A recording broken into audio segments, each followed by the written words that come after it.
How to sign out of Tastytrade account. Hi everyone, welcome back to Trading for Beginners. Today in this video we are going to learn how you can easily sign out or log out of your tastytrade.com account using a web browser.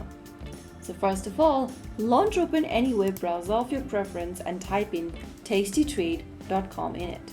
Once you're logged into your Tastytrade account, you'll need to go to the upper right corner and look for the sign out button.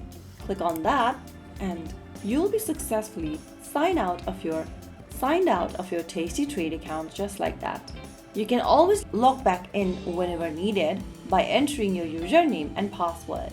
Just make sure you have your credentials remembered. So that is how you can easily log out or sign out of tastytrade.com in just a couple of minutes.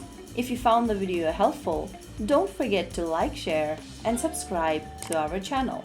I will be back again in the next video. Thank you for watching.